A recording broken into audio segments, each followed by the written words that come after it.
Dear student, welcome in my YouTube channel commerce path. मैंने जून 2014 के पेपर 2 का क्वेश्चन लिया है और मैं 5 क्वेश्चन एक्सप्लेनेशन दूंगा। आपका आंसर के साथ मैं एक्सप्लेनेशन बताऊंगा कि ये कंटेंट इसमें क्यों जुड़ा हुआ है। ठीक है, तो ये क्वेश्चन जो है वो जून में एग्जाम हुई थी। 2014 में एग्जाम हुई थी। उस टाइम मैंने एग्जाम दिया था। मैं जून से ही एग्जाम देना स्टार्ट किया था और जून के बाद से ही उसके बाद कुछ समय लगा मेरा, और उसके बाद में यूजी नेट 2 टाइम्स में क्वालिफाइड हुआ। 2 बार मैंने यूजी नेट निकाला है। चलिए, तो ये क्वेश्चन जो दिया हुआ है कि there is a acute shortage of electricity in some of the states in India. This reflects a problem in which types of business environment. यह जो शॉर्टेज ऑफ इलेक्ट्रिसिटी है तो बहुत सारे स्टेट में इंडिया में, तो आपका जो यहाँ पर है कि ये किस तरह का प्रॉब्लम है, जो प्रॉब्लम है वो कौन से इन्वायरमेंट में आएगा। बिजनेस इन्वायरमेंट का क्वेश्चन है तो आपका इकोनॉमिक आएगा, डेमोग्राफिक, पॉलिटिकल, लीगल या सोशियो कल्चर में आएगा। तो सबसे पहले आपको ये जानना होगा कि ये बिजनेस इन्वायरमेंट के टाइप्स क्या होते हैं। तो यहाँ पर देखिएगा कि आपका बिजनेस इन्वायरमेंट के टाइप्स है, जो है types of business environment, internal environment होता है और एक्सटर्नल इन्वायरमेंट होती है। ठीक है, अब इंटरनल इन्वायरमेंट में क्या होता है कि इंटरनल इन्वायरमेंट में जो बिजनेस इन्वायरमेंट होती है वो बिजनेस के जो एंटरप्राइज होते हैं has a power to control और has control over the factors. For examples, a company can modify or alter its organization structures, policies, programs, personal, physical facilities, marketing mix extra. ये इसका अंदर का power होता है। ये जो भी आपका कंपनी का इंटरप्राइज है वो उसको कंट्रोल कर सकता है। तो ये इंटरनल इन्वायरमेंट होता है। जैसे कि आप देखिए cultures, mission of objective, top management structures, power structures and company image and brand equity, human and other resources. ठीक है, इसका कंपनी का इंटरनल का मैटर है। ये कंपनी के जो एंटरप्राइज होते हैं वो अपना एक्सचेंज कर सकते हैं, इधर उधर कर सकते हैं। एक्सटर्नल इन्वायरमेंट जो होते हैं, एक्सटर्नल इन्वायरमेंट में 2 इन्वायरमेंट आ गया, एक है माइक्रो एक्सटर्नल इन्वायरमेंट, एक है मैक्रो एक्सटर्नल इन्वायरमेंट। अब माइक्रो एक्सटर्नल इन्वायरमेंट जो आपका है कि आपका एक्सटर्नल इन्वायरमेंट में सबसे पहले क्या होता है कि external environment consist of force and factors outside and enterprise. Enterprise जो होते हैं उसके आउटसाइड का बात है, वो कंट्रोल नहीं कर सकते हैं। अब वहां पर 2 तरह का, एक छोटे लेवल में, एक बड़े लेवल में है। अब जैसे कि ये तो सबसे बड़ी बात है कि आउटसाइडर है, ये इंटरनल है नहीं, कंट्रोल करने का थोड़ा सा दिक्कत करेगा। तो आप इसमें आप कंटेंट देखिएगा कि आपका माइक्रो में क्या है कि माइक्रो इन्वायरमेंट या task environment refer to those individuals, groups and agencies. ये एक इंडिविजुअल ग्रुप्स होते हैं, एजेंसीज होते हैं, which the organisation comes into direct and frequent contact in the course of the functioning. Micro environment जो होता है factor exercise and direct influence on the operation of the enterprise. यहाँ पर ध्यान दीजिएगा कि जो माइक्रो इन्वायरमेंट होता है यह क्या होता है, इन्फ्लुएंस होता है direct on the operation of the enterprise, जैसे कि customers, competitors, suppliers, marketing intermediate, financiers and publics. ये डायरेक्ट होता है। और ये जो मैक्रो इन्वायरमेंट जो होती है, macro environment refers to the general environment. ये जनरल सबके लिए लागू होगा। जनरल इन्वायरमेंट और ये रिमोट इन्वायरमेंट विद इन आपका which a business firm falls in a macro environment operates, a company does not directly or regularly impact with the macro environment। ठीक है, अब यहाँ पर force in the macro environment however the create the opportunity and the pose a threat to the company, तो the macro environment force a less controllable, इसमें controllable नहीं होता, आप कंट्रोल नहीं कर सकते हैं। मैक्रो इन्वायरमेंट पर अगर आपका आ गया है तो वो जो इलेक्ट्रिसिटी जो होती है कि इलेक्ट्रिसिटी का जो प्रॉब्लम है वो आपका मैक्रो इन्वायरमेंट का कंटेंट है। अब मैक्रो इन्वायरमेंट में जो जितने सारे कंटेंट दिए हुए हैं इसके अंदर भी कंटेंट है, तो इसके अंदर वाला आप कम से कम 5-5 कंटेंट याद कर लीजिए ना, तो आपका सारा कुछ हो जाएगा। तो वो जो शॉर्टेज ऑफ इलेक्ट्रिसिटी जो है वो इकोनॉमिक्स इन्वायरमेंट में आएगा, इकोनॉमिक्स मैक्रो एक्सटर्नल इन्वायरमेंट में आएगा। ठीक है, तो यहाँ पर आपका ये आंसर होगा इकोनॉमिक्स। यहाँ पर ये जो क्वेश्चन है इसमें आपका इकोनॉमिक्स आंसर होगा। ठीक है, चलिए अगला क्वेश्चन जो है वो match the item given in list of 1 and list 2। अब लिस्ट 1 से लिस्ट 2, तो इकोनॉमिक लिबरलाइजेशन तो इंक्रीज करेगा कंपटीशन। लिबरलाइज का मतलब क्या होता है कि आसान बना देना है। अगर आपको आर्थिक जो गतिविधियां है उसको आसान बना दोगे तो आपके कंपटीशन बढ़ जाएगा, तरह तरह के कंपनीज खुलने लगेंगे मार्केट में आने लगेंगे तो आपका कंपटीशन क्या होगा, बढ़ जाएगा। तो इंक्रीज लिबरलाइजेशन में आपका इंक्रीज हो जाएगा कंपटीशन, ठीक है। आउटसोर्सिंग जो होगा वो आईटी एनेबल होगा, आउटसोर्सिंग में क्या हो जाएगा आपका आईटी एनेबल होगा। और तीसरा जो है कॉर्पोरेट फ्रॉड, ये कॉर्पोरेट फ्रॉड 2 में आएगा। क्यों आएगा कि SFIO का पूरा नाम होता है the serious fraud investigation office. तो फ्रॉड से ही आप इसमें लगा सकते हैं, अगर इसका फुल फॉर्म जानते हैं the serious fraud investigation office, तो यहाँ से आप लगा सकते हैं। ऐसे मैं इनके बारे में थोड़ा सा बता देता हूँ। यहाँ मैंने लिखा है इसका कंटेंट, आप यहाँ से थोड़ा सा पढ़ सकते हैं। देखिए, the serious fraud investigation office जो है is a statutory corporate fraud investigation agency है इन इंडिया में। सेटअप हुआ है 2 जुलाई 2003 में। ये काम होता है अंडर सेक्शन 235 से 247 ऑफ अर्थवाइल्स कंपनी एक्ट 1956 में, ठीक है। Latest section 211 of the company act 2013 को जो कंपनी एक्ट बना था तो इसका सेक्शन 211 हो गया।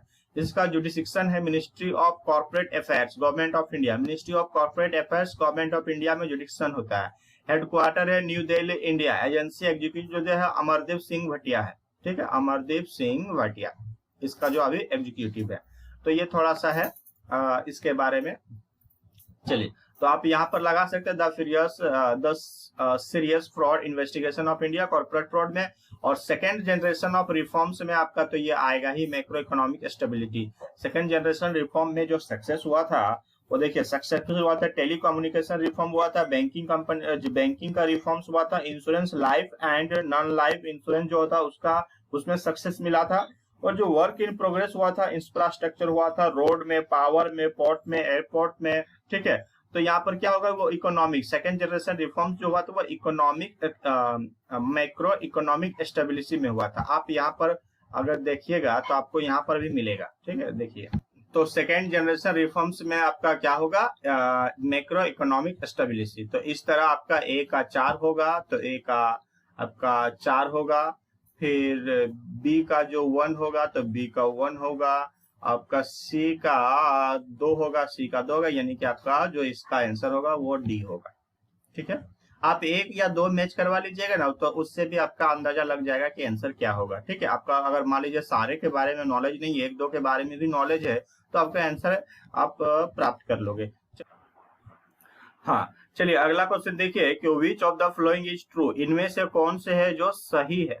तो एक consumer court setup under the consumer protection act does not have the power to punish for its contempt. मतलब क्या है कि वो पनिश नहीं दे सकता, उसको दोषी तो ठहरा सकता, दोषी पाया जा सकता है, लेकिन उसको दोषी को पनिश नहीं दे सकता है, उसके पास पावर नहीं है। ये सही बात है, यही सही है लग रहा है। तो ये आपका आंसर हो जाएगा। एक्चुअली होता क्या है, मैं यहाँ नीचे में बताया हूँ, देखिए यहाँ पर लिखा गया है, आप यहाँ से समझ सकते हैं। एक केस हुआ था बैंक ड्रॉप कि there are several ruling that consumer fora are not court. ये कोर्ट नहीं है, कंज्यूमर फोरम जो होती है वो कोर्ट नहीं होती है, बट आर क्वाजी जुडिशियल लिखा tribunals for redressal of the grievance. तो the consumer protection act provide its own hierarchy of appeals. Administrative control is exercised by the National Commission over the State Commission, which is exercised by the functioning of the district forum under them. Because of this, it believed that the contempt of the court is not applicable to the consumer forum, ठीक है। तो applicable नहीं होगा। Case study में देखिएगा, मुजफ्फरपुर में एक घटना हुआ था कि the Muzaffarpur district consumer forum had launched A complaint with Allahabad high court that advocate Anil Kumar Jindal had committed contempt of the forum. So the Allahabad High Court then initiated proceeding against the advocate for criminal contempt. Jindal objective of the claiming that the proceeding were non-maintaining his argument, जो लिखा section 10 of the contempt of the court has empowered the high court। यहाँ पर ध्यान दीजिएगा, जो consumer forum होते हैं वो किसको भेज देता है, ट्रांसफर कर देता है। Act empower the high court to punish, यहाँ पर देखिए लिखा हुआ, empower the high court to punish person for contempt of court subordinate critics. He contend that the district consumer forum is neither a court और nor is it subordinate to the high court. ना ही ये subordinate है high court का, ना ये खुद का कोई कोर्ट है, तो फिर उसको सजा कैसे दे सकता है, पनिश कैसे दे सकता है? इसलिए पनिश नहीं दे सकता है, वो सही बात लिखा हुआ है वहां पर, जो है वो सही लिखा हुआ है। ये केस था आपका मुजफ्फरपुर डिस्ट्रिक्ट का। तो इसके अनुसार मैं कह सकता हूं कि वहां पर जो ये बात है वो बात आपका बिल्कुल सही है कि हाँ, कंज्यूमर फोरम जो होते हैं वो आपको पनिश नहीं कर सकते हैं, ठीक है, has not power to punish for its contempt. अब उसके बाद लिखा professional service are outside the preview of the CPA. यहाँ पर लिखा हुआ है कि प्रोफेशनल सर्विस क्या आउटसाइड है the preview of the CPA consumer protection act में? तो नहीं, ये गलत बात है। प्रोफेशनल सर्विस यहाँ पर जुड़ा हुआ है, ठीक है, आपका कंज्यूमर प्रोटेक्शन एक्ट में आउटसाइड नहीं है। देखिएगा आपका यहाँ लिखा हुआ विकिपीडिया, मैंने विकिपीडिया से लिया हूँ, यहाँ पर देखिए आपको मिलेगा, देखिए प्रोफेशनल सर्विस जो होती है, professional service is cover under the consumer protection act 1986 लिखा हुआ है ना। अमेंडमेंट जो हुआ था 2002 में सेक्शन 2 सबसेक्शन जो है 1 के अनुसार, तो कंज्यूमर जो प्रोफेशनल सर्विस क्या होती है आपका कवर होती है under the consumer protection act. इसके एक्सेप्शनल जो होंगे वो कवर नहीं होंगे, पर ये कवर होते हैं, तो वो गलत है। वहां पर लिखा आउटसाइडर है, तो आउटसाइड तो नहीं है, तो वैसा नहीं होगा, ठीक है। तो आपका आंसर भी मैच कर रहा है कि वो होगा, क्योंकि हाईकोर्ट को वो ट्रांसफर करेगा केस, वो खुद पनिशमेंट नहीं करेगा कंटेम्प्ट, तो ये वाला सही है। ये वाला आउटसाइडर मतलब कि कंज्यूमर प्रोफेशनल जो सर्विस होते हैं वो कंज्यूमर प्रोटेक्शन एक्ट में जुड़ा हुआ है, तो यहाँ तो आउटसाइड लिखा हुआ है, तो ये गलत हो गया। कंज्यूमर को जबरदस्ती किसी को तो दोषी नहीं बना सकता है, तो ये भी गलत है। तो आपका जो which of the following is true, तो आपका ए ट्रू है, ठीक है। चलिए अगला क्वेश्चन में आते हैं। अगला क्वेश्चन नंबर 4। क्वेश्चन नंबर 4 में मैच द आइटम्स लिखा हुआ है, मैच द आइटम्स या terms given in list 1 with those given in list 2।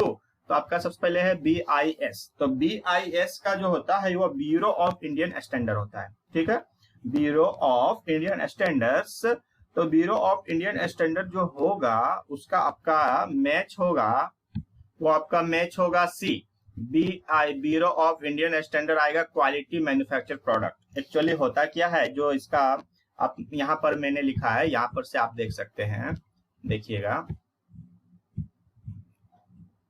देखिए ये BIS है ना, the bureau of Indian standards, तो इसका हेडक्वार्टर मोनेक भवन ऑन ओल्ड दिल्ली में है। एग्जीक्यूटिव जो है प्रमोद कुमार तिवारी है, और एजेंसी जो है ministry of consumer affairs of food लिखा हुआ है, फूड एंड पब्लिक डिस्ट्रीब्यूशन के लिए है। तो उसमें मैन्युफैक्चर होगा प्रोडक्शन का, तो मिनिस्ट्री ऑफ कंज्यूमर अफेयर्स में काम करता है। तो यहाँ पर देखिएगा, तो आपका यहाँ पर लिखा हुआ है कि क्वेश्चन कहाँ है, हाँ, अब क्वालिटी मैन्युफैक्चर प्रोडक्ट होना चाहिए, ब्यूरो ऑफ इंडियन स्टैंडर्ड्स, ठीक है। आपका 1 का C होगा। B का देखिएगा CERC। CERC का मतलब होता है central electricity regulatory commission, central electricity और रेगुलेटरी कमीशन। तो आपका C का,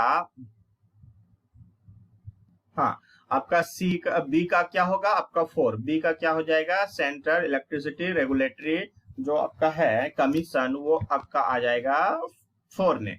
उसके बाद है CACP। क्या है, CACP। तो CACP का मतलब होता है the commission for agriculture cost and price. तो ये एग्रीकल्चर से रिलेटिव है, ऐसे ही बता रहे हैं। तो यहाँ पर एग्रीकल्चर लिखा हुआ है, तो आप यहाँ से यहाँ लगा सकते हैं कि एग्रीकल्चर है। अगर मान लीजिए आपको CERC का उतना नहीं पता है, अगर मान लो CACP का पता है कि the commission of agriculture cost and price, तो आप यहाँ पर एग्रीकल्चर लिखा हो कि minimum support price for agriculture product को होगा। और मैंने इसके बारे में कंटेंट लिया हुआ हूँ, वहां मैं दिखा देता हूँ कि जो BIS था, ब्यूरो ऑफ इंडियन जो था आपका, कि the bureau of Indian standard, उसमें देखिएगा क्या लिखा हुआ कि one of the major function of the bureau is the formulation, recognition and promotion of the Indian standards as on 1 जनवरी 2019 में देखिएगा क्या हुआ था कि over 20,000 standards have been formulated by BIS, Bureau of Indian Standards, are in the force. These cover important segment of economy which help the industry in upgrading the quality. देखिए, which help the industry upgrading the quality of their product and service. तो वहां पर product and service का ही बात था।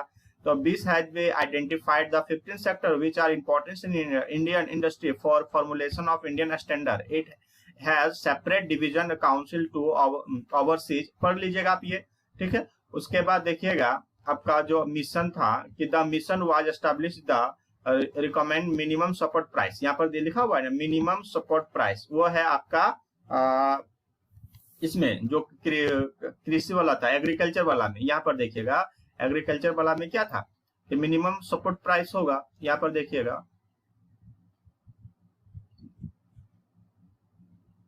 हाँ, जो ये आपका है तीसरा नंबर जो है the consumer for agriculture cost and price, तो ये आपको वहां पर लिखा हुआ है minimum support price agriculture product, तो आप वहां से वहां लगा सकते हैं, पढ़ सकते हैं। BIS का आपका था क्वालिटी प्रोडक्ट में उसको रखा गया था, तो आप ए का सी लगा 3 लगा सकते हैं और सी का 2 लगा सकते हैं। आपको अगर 2 को भी मिल गया कंटेंट सही है तो आप वहां पर एडजस्ट कर सकते हैं। और आपका तीसरा है PCI press council of India, तो प्रेस काउंसिल ऑफ इंडिया आपका प्रेस काउंसिल है, तो वो प्रिंट मीडिया से आप लगा सकते हैं प्रेस काउंसिल। ऐसे इसका एस्टेब्लिशमेंट हुआ था 1978 में। मैं सबका एस्टेब्लिशमेंट डेट बता देता हूँ। BIS का एस्टेब्लिशमेंट डेट है 1986 23 दिसंबर। उसके बाद CERC का है 1998 24 जुलाई। उसके बाद CACP का है आपका, वह क्वेश्चन में लिखा होगा देखिएगा 1965, और PCI का है आपका 1978, ठीक है। डेट भी याद रख लीजिएगा, वहां से भी क्वेश्चन आ सकता है। तो मैच कैसे हुआ समझ में आ गया कि अगर A का 3 होगा और C का 2 होगा और D का 1 होगा, तो आप यहाँ पर लगा लीजिएगा D का 1 होगा, C का आपका जैसे कि है C का 2 होगा, A का 3 होगा, तो आपका आंसर C होगा, ठीक है। चलिए क्वेश्चन नंबर 5 में आते हैं। क्वेश्चन नंबर 5 ये लास्ट क्वेश्चन है, ठीक है। मैं 5 ही क्वेश्चन डिस्कस करूंगा एक दिन में, फिर अगले क्लास में मैं 5 क्वेश्चन डिस्कस करूंगा। हाँ देखिए अगला क्वेश्चन है कि which one among the following is not the silent feature of the industry policy since 1991। मतलब 1991 में जो इंडस्ट्री पॉलिसी बना था 1991 में, तो इनमें से कौन से ऐसे विशेषताएं हैं जो नहीं पाए जाते हैं। क्वेश्चन थोड़ा सा घुमा के पूछता है, ठीक है। यूजीसी नेट का जो क्वेश्चन होता है वो इतना आसान होता नहीं है, आपको क्वेश्चन पे थोड़ा सा जोर देना पड़ेगा। तो इसमें से बोल रहा है कि इनमें से कौन सी विशेषताएं हैं जो इंडस्ट्री पॉलिसी 1991 में बना था, तो उनमें जो विशेषताएं लिखे गए थे, तो उन विशेषताओं से ये विशेषताएं ऐसा कौन सा है जो मैच नहीं करता है, नहीं पाए जाते हैं। तो पहला है क्या आपको एक्सपेंशन करेगा, in more expansion of the private sector, private sector को तो एक्सपेंशन करेगा ही actually. Redefining the role of public sector, ये भी था कि पब्लिक सेक्टर को रीडिफाइन फिर से व्यवस्था की गई थी, बहुत सारे को खोल दिए गए थे, लिबरलाइजेशन जिसको LPG लागू हुआ था, ठीक है। तो एक्चुअली हुआ था क्या कि जून 1991 में भारत के समक्ष एक गंभीर भुगतान संतुलन का संकट था, सबको पता है 1991 का घटना, ठीक है।